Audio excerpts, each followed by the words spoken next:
Eventually, we have him on 86th Street and Columbus Avenue walking. He loses the bike. And then from there, we have him in a taxi cab, and the taxi cab takes him up to 178th Street and Broadway, which, as we know, is a Port Authority bus center. Those buses are interstate buses. That's why we believe he may have left New York City.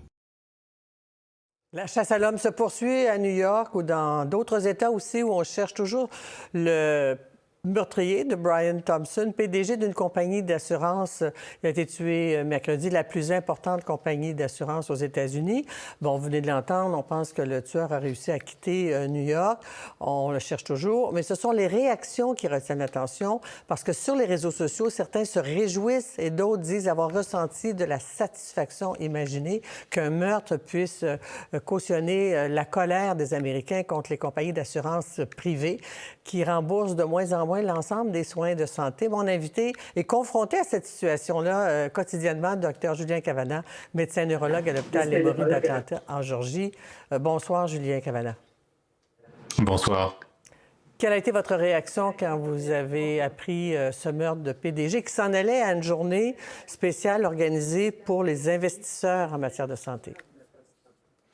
Bon, déjà, c'est une réaction d'effroi parce que c'est en plein milieu de Midtown Manhattan. C'est vraiment le quartier des hôtels, des grands sièges sociaux, des théâtres de Broadway.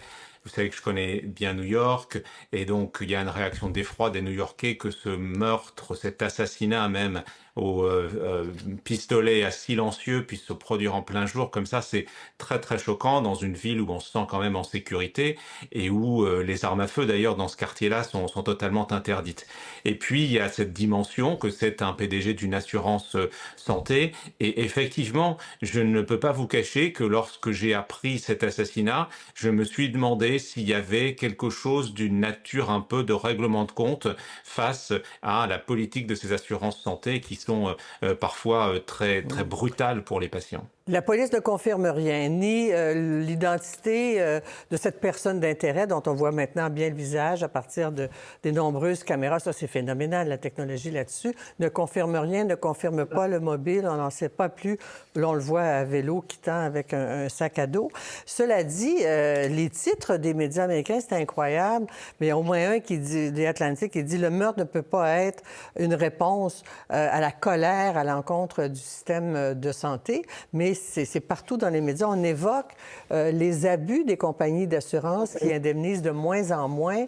Et je vais vous citer un professeur de l'Université Columbia qui dit, Anthony Zankus, qui dit « Aujourd'hui, nous pleurons la mort du PDG de United Healthcare, Brian Thompson, abattu. » Attendez, excusez-moi. Aujourd'hui, nous pleurons la mort de 68 000 Américains qui meurent chaque année pour que des dirigeants de compagnies d'assurance comme Brian Thompson puissent devenir multimillionnaires. En fait, c'est une compagnie qui a fait 16 milliards de profits l'année dernière. Commentaire, Julien? Ben, si vous voulez, c'est une illustration que ces compagnies d'assurance ont énormément de pouvoir. Alors, le système de couverture santé américain est extraordinairement complexe. Contrairement aux idées reçues, 90% des Américains ont une couverture santé. C'est à peu près 65% qui l'attirent soit de leur employeur, soit qui achètent une couverture santé privée de leur propre chef.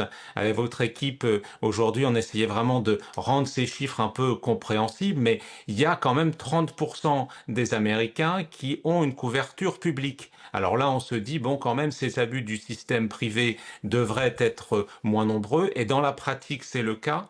Mais lorsqu'on regarde en détail, ce dont on s'aperçoit, c'est que ces assurances publiques, donc pour les plus de 65 ans, ou pour les personnes qui sont en dessous du seuil de pauvreté, eh bien, dans tout un tas de cas, c'est un héritage de l'administration de George W. Bush dans les années 2000, toute une large partie même des assurés du système public voient leur contrat d'assurance sous-traités à des assurances privées.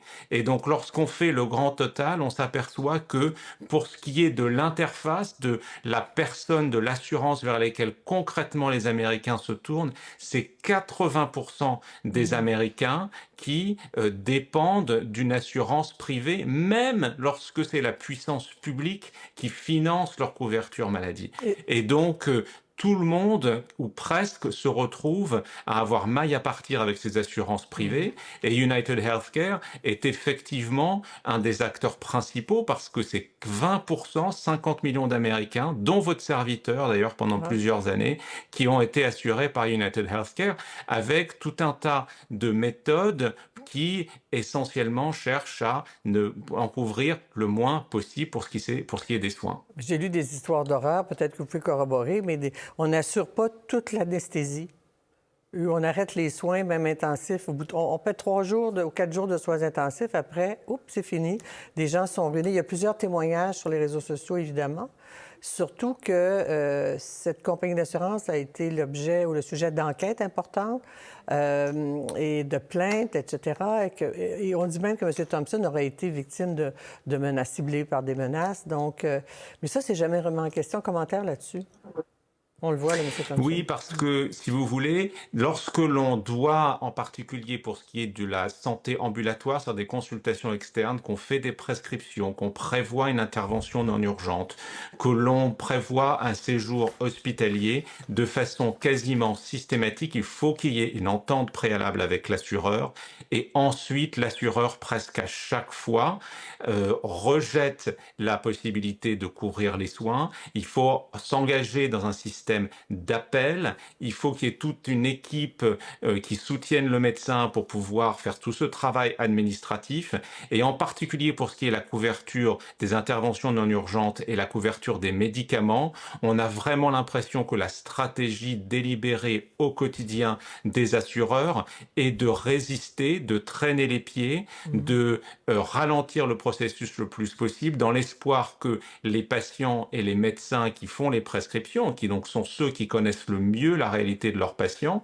eh bien, abandonnent et ne fassent pas tout ce processus d'appel. Sans compter le fait que parfois, les familles reçoivent des lettres disant « ce séjour ne sera pas couvert » et que les familles abandonnent ou payent de leur poche, alors que si elles prenaient le temps de faire appel, ce qui est extrêmement difficile pour les patients et les médecins, s'ils prenaient le temps de faire appel en faisant valoir leurs droits, très souvent, les soins en question seraient couverts. Mais c'est troublant de penser que les gens se réjouissent et qu'on compare le meurtrier à une sorte de Robin des Bois. Oui, alors moi, je ne me réjouis pas. Je trouve que c'est quand même, en Horrible. plus, dans une société où on est dans une situation où il y a ce problème de violence d'armes à feu. Nous avez parlé un peu plus tôt dans l'émission, et on voit que le Canada cherche à faire quelque chose. Ouais. Vu d'ici aux États-Unis, vous savez qu'on a un peu le souffle coupé de voir qu'un gouvernement réussit à faire quelque chose, même si j'ai compris que c'était un peu tard. Donc, voir les armes à feu ressurgir à New York dans un assassinat comme ça, c'est très choquant. Mais effectivement, cette réaction personnelle, viscérale quelque part, de beaucoup de patients, quelque part, ne me surprend pas. Merci beaucoup, Julien Cavanagh. Puis on vous souhaite de ne pas avoir à ne pas soigner des patients parce que les assurances refusent de couvrir. C'est un défi quotidien pour vous, on le sait bien. Merci, Julien Cavanagh. Merci.